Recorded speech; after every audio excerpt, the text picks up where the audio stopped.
Lockdown से पहले गीता के घर का नजारा कुछ ऐसा था कि रोहन ऑफिस जाता था और शिविन स्कूल।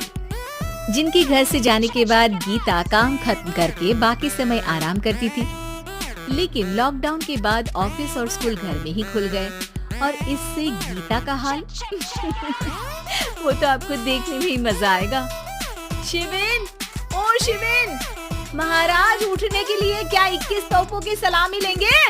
अरे बिस्तर से बाहर निकल, ऑनलाइन क्लास स्टार्ट होने वाली है। अरे तुम भी हद करती हो, स्पीकर की तरह चिल्लाने की क्या जरूरत है? दिख नहीं रहा मेरी कॉन्फ्रेंस चल रही है। अब कैमरा और स्पीकर ऑन कर रहा हूँ, मुझे कोई शोर नहीं चाहिए। इस पर जैसे ही रोहन लैपटॉप का कैमरा और स्पीकर ऑन करता है तभी कुकर की सीटी बजती है। करा लो अब इसे चुप। लॉकडाउन नहीं हुआ, मेरी मौत का फरमान जारी हो गया। दोनों बाप बेटे ने नाक में दम किया हुआ है। ऐसा बोलकर गीता वहाँ से शिविन के कमरे में पहुँच जाती है, जहाँ शिविन अभी भी सो रहा होता है। ओ आलसी, अब अगर 5 मिनट में नहीं उठाना तो आज तेरा गेम और यूट्यूब कैंसिल। माँ की बात सुनकर शिविन बिना 1 मिनट गवाए उठ खड़ा होता है। उठ गया, अभी नहाकर भी आता हूँ। ये नाटक कहीं और, मुंह पर गीला कपड़ा मार और पढ़ने बैठ। शिविन की ऑनलाइन क्लास स्टार्ट हो जाती है, जिस पर गीता उसे वहाँ बिठाकर रसोई में चली जाती है। थोड़ी देर में उसे कमरे से कुछ आवाज सुनाई देती है, जिसे सुनकर वो कमरे में वापस आती है। हाय राम, तुझे क्लास अटेंड करने के लिए बोला था, कैमरा ऑफ करके बिस्तर पर नाचने के लिए नहीं बोला था। मम्मी मुझे कुछ समझ नहीं आ रहा, आप बाद में पढ़ा देना ना, वैसे भी अटेंडेंस तो लगी गई है। हाँ बेटा, जरूर बन जा, तू अभी से हम सबका बाप बन जा। अरे नहीं मतलब कहाँ से लाते हो इतना दिमाग, और पढ़ाई करते हुए ये चला कहाँ जाता है? नाइस क्वेश्चन, दिमाग से पूछकर बता दूंगा। शिविन की बातों से परेशान होकर गीता उसे मारने के लिए जैसे ही आगे बढ़ती है तभी वो कमरे से बाहर भाग जाता है। अब शिविन आगे आगे और गीता हाथ में चप्पल पकड़े उसके पीछे पीछे पूरे घर में दोनों घूम रहे होते हैं।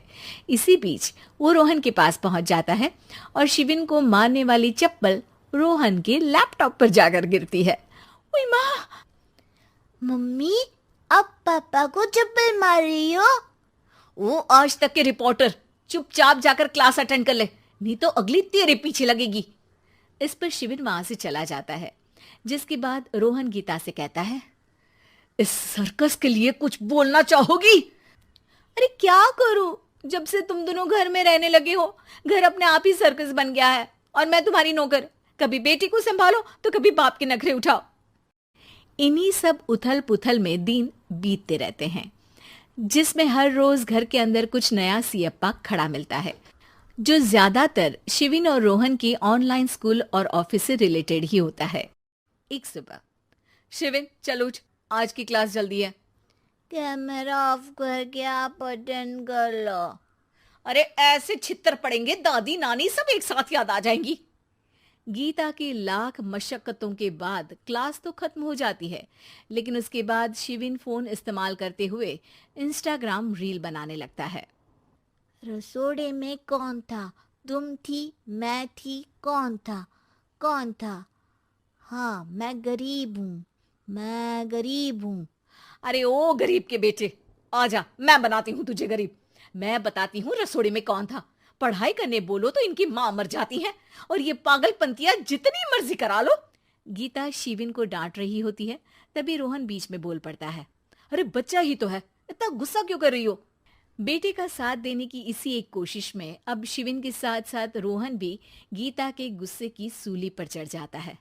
अगर बेटे पर इतना ही प्यार आ रहा है तो इसे क्लास अटेंड क्यों नहीं कराते, इसका होमवर्क क्यों नहीं कराते? उस समय तो बहुत जल्दी मीटिंग आ जाती है, वो काम मैं करूं और यहाँ इस बेफिजुली की चीज में तरफदारी करके बन जाओ महान। हे भगवान, कोई तो इनके ऑफिस और स्कूल खुलवाओ, मैं इन्हें और घर में नहीं सह सकती। अरे कुछ और मांग लेती, क्योंकि तुम्हारी ये विश इस साल तो पूरी होने से रही, कोरोना।